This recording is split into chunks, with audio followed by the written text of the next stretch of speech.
Michael లాంజిలో ఈరోజు మన podcast. Michael యాంజిలో ఒక ప్రఖ్యాత ఇటాలియన్ చిత్రకారుడు, శిల్పి, కవి మరియు ఇంజనీర్. తన జన్మనామం మైకేల్ యాంజిలో డి లోడోవికో బొనారిటో సిమోని. 1475 తను జన్మించాడు అరెచ్చో, క్యాపర్సి, టుస్కానీ. అలాగే 1564 ఫిబ్రవరి 18. అంటే తను మరణించినా కూడా తన యొక్క జ్ఞాపకాలు ఉన్నాయని చెప్పడానికే ఆ తేదీ కూడా చెప్పాను మీకు. తన జాతీయత ఇటాలియన్ అయినా కూడా ప్రపంచాన్ని ప్రేమించిన వ్యక్తి, ప్రపంచాన్ని తన కళతో ఒక చిత్రకారుడిగా తన గీసిన అనేక పిక్చర్స్ మన కళ్ళ ముందు కనపడుతూ ఉంటే మైకేల్ యాంజిలో గుర్తొస్తాడు. ఆయన ఫ్లోరెన్స్ నగరానికి చెందినవాడు. ఆయన సృష్టించిన ప్రసిద్ధ శిల్పాలు డేవిడ్ మరియు పియోటా, అలాగే రోమ్లోని సిస్టీన్ చాపెల్లోని ఫ్రెస్కోలు, స్కోట్ పీటర్స్ బాసిలికా డోమ్ వంటివి ప్రపంచ సాంస్కృతిక చిహ్నాలని చరిత్రకారులు చెప్పారు.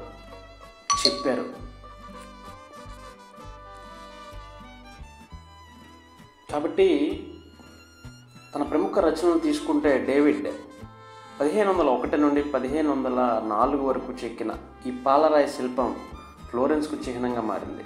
పియోటా, ఇది ఆయన సృష్టించిన అత్యంత ప్రసిద్ధ శిల్పాల్లో ఒకటి. సిస్టీన్ చాపెల్ ఫ్రెస్కోలు, వాటికన్లో ఉన్న సిస్టీన్ చాపెల్లోని పెయింటింగ్స్ ఆయన అత్యంత ప్రసిద్ధ రచనలలో ఒకటి. ది లాస్ట్ జడ్జ్మెంట్, సిస్టీన్ చాపెల్లోని ఈ పెద్ద పెయింటింగ్ క్రీస్తు, మరియాతో పాటు అనేక మంది వ్యక్తులను చూపుతుంది. సెయింట్ పీటర్స్ బాసిలికా డోమ్, రోమ్లోని ఈ చర్చి యొక్క గోపురం కూడా మైకేల్ యాంజిలో రూపొందించింది. Because is an engineer and architect. ప్రభావం మరియు వారసత్వం, ఆయన ఇటాలియన్ కళా చరిత్రలో అత్యంత ముఖ్యమైన వ్యక్తుల్లో ఒకడు. అతని కళాఖండాలు ప్రపంచవ్యాప్తంగా ప్రసిద్ధి చెందాయి మరియు ఇప్పటికీ కళా ప్రేమికులను ఆకర్షిస్తూ ఉన్నాయి. Mind of the master Getty museum, దానిలో ఇతని యొక్క శిల్పకళ దాగి ఉంది. అంటే తన యొక్క ఫ్లోరెన్స్, ఆ మ్యూజియంలో ఉన్న ఫ్లోరెన్స్ తన కళని ఎలా చిత్రీకరించడో చెప్పే విధంగా ఉంచారు. ఇకపోతే he started his career as a forger. His commission to paint Sistine Chapel was supposed to be a sabotage. He designed this bold costume of Swiss god. He was like Steve Jobs in terms of bathing. ఇలా రకరకాలుగా తన క్యారెక్టర్ని mould చేసుకుంటూ వచ్చాడు Michael యాంజిలో. Michael యాంజిలో దేనికి famous అని అడిగితే టక్కన చెప్పేది మాన్యుమెంటల్ మార్బల్. డేవిడ్ అనేదాన్ని తన ఫ్లోరెన్స్లో చెక్కి చూపించాడు. ఫైనల్గా మైకేల్ యాంజిలో కథ సారాంశం ఏంటంటే, ఒక లైన్లో చెప్పాలంటే, మైకేల్ యాంజిలో అనే చిన్న కథలో గుల్జార్ తన పెయింటింగ్లో జుడాస్ పాత్రకు ఒక విలక్షణమైన ముఖాన్ని కనుగొనడానికి మైకేల్ యాంజిలో చేసే పోరాటాన్ని స్పష్టంగా చిత్రీకరిస్తాడు. తన ప్రయాణంలో చివరికి తన అవసరమైన పరిపూర్ణ ముఖాన్ని కనుగొంటాడు. అది అతను తన కళాకృతిలో శిశువు జీసస్ యేసుగా ఊహించిన అదే వ్యక్తిగా మారుతుంది. ఇకపోతే మైకేల్ యాంజిలో ఎందుకు చిత్రించాడు అంటే, పోప్ ఆదేశించినందున మైకేల్ యాంజిలో సిస్టీన్ చాపెల్ను చిత్రించడానికి అంగీకరించాడు. అతను ఆ పనిని ఆస్వాదించకపోయినా మరియు తనను తాను చిత్రకారుడుగా భావించకపోయినా అది చాలా గొప్ప గౌరవం కాబట్టి అతను ఎక్కువ లేదా తక్కువ అంగీకరించాల్సి వచ్చింది. ఒక పెయింటర్గా తను ఒక పిక్చర్ని చెప్పేటప్పుడు అది అశ్లీలత, నగ్నంగా ఉన్నా కూడా తాను దాన్ని గీచి చూపించేవాడు. అంటే మనం గీసే గీతలో కూడా ఆర్ట్ ఉంటుంది, అది ఎలా అయినా ఉండొచ్చు అనేది మైకేల్ యాంజిలో ఫిలాసఫీ. మనం రెనైసెన్స్ అంటాం. అంటే రెనైసెన్స్కి ఆర్ట్కి సంబంధం ఏంటంటే, renaissance is nothing but art, renaissance art అంటారు.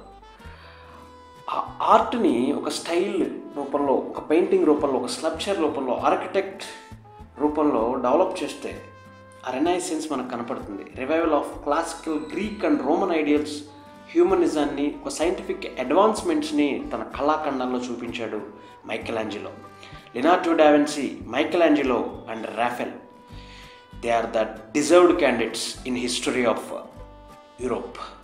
లీడింగ్ ఆర్టిస్టులుగా అనేక మందికి ఒక ఎగ్జాంపుల్స్గా నిలిచిపోయారు. They marked a transition from abstract medieval forms to realistic, harmonious and balanced art in medieval period. So నేనేమంటానంటే వాళ్ళ యొక్క పర్స్పెక్టివ్స్, ఫిల్మ్ మేకర్స్ అయినా, పెయింటర్స్ అయినా, ఆర్టిస్టులు అయినా ఒక యాక్యురేట్ ఎనటామికల్ డిప్సిషన్ని న్యాచురలిస్టిక్ ల్యాండ్స్కేప్స్ రూపంలో తీసుకొస్తారు. వాళ్ళ ఫోకస్ ఒక హ్యూమన్ స్పిరిట్ని ముందుకు తీసుకెళ్తుంది. కాబట్టి మనం మైకెల్ ఆంజెలోని ఒక లియోనార్డో డావిన్సీ అంటారు, ఆ క్లాసికల్ రివైవల్ కింద మనం తీసుకోవచ్చు. Humanity, realism, naturalism, scientific advancements, harmony and proportion, a balanced కంపోజిషన్ని గ్రేస్ఫుల్గా, గొప్పగా ఖ్యాతి రూపంలో తీసుకొచ్చిన క్లాసికల్ ఐడియాలజీని ముందుకు తీసుకెళ్లిన వ్యక్తి మైకెల్ ఆంజెలో. సో పెయింటర్స్ అంటే గొప్ప శిల్పులు, చిత్రకారులు అనే విధంగా తన యొక్క ఇల్యూజన్ని తన పర్స్పెక్టివ్ రూపంలో చెప్పిన వ్యక్తి మైకెల్ ఆంజెలో. లియోనార్డో డావిన్సీని తీసుకుంటే మనం ఈ known for his work the last supper and Mona Lisa. అలాగే Michelangelo famous for the Sistine Chapel ceiling including the creation of Adam and his David statue. ఇప్పుడంటే ఇంటీరియర్ డిజైనర్స్ అని, architects అని రకరకాల రూపంలో technology పెరిగినాక మనం ఆ వర్డ్స్ యూజ్ చేసి మాట్లాడుకుంటున్నాం వ్యక్తుల గురించి. కానీ అప్పట్లో వాళ్ళ మేధస్సు ఒక ఆర్ట్ రూపంలో చూపిస్తేనే వాళ్ళే ఆర్కిటెక్ట్స్, వాళ్ళే ఇంటీరియర్ డిజైనర్స్. సో వాళ్ళ యొక్క మాన్యుమెంట్స్ ప్రపంచ చరిత్రలో మిగిలే విధంగా వాళ్ళ ప్రేమని ప్రపంచ ప్రఖ్యాతి పొందిన శిఖరాల రూపంలో, ఆ శిఖరానికి అద్దిన పెయింటింగ్స్ రూపంలో, ఆర్ట్ రూపంలో వాళ్ళు చూపించారు. అలాంటి వాళ్ళని మనం ఎగ్జాంపుల్స్గా తీసుకోవాలి, తెలుసుకోవాలి. They are the historians and artists, they are the deserving candidates. ఇది మైకెల్ ఆంజెలో ఒక నగ్న చరిత్ర, తన పెయింటింగ్ యొక్క గొప్ప ఖ్యాతి. జై భారత్.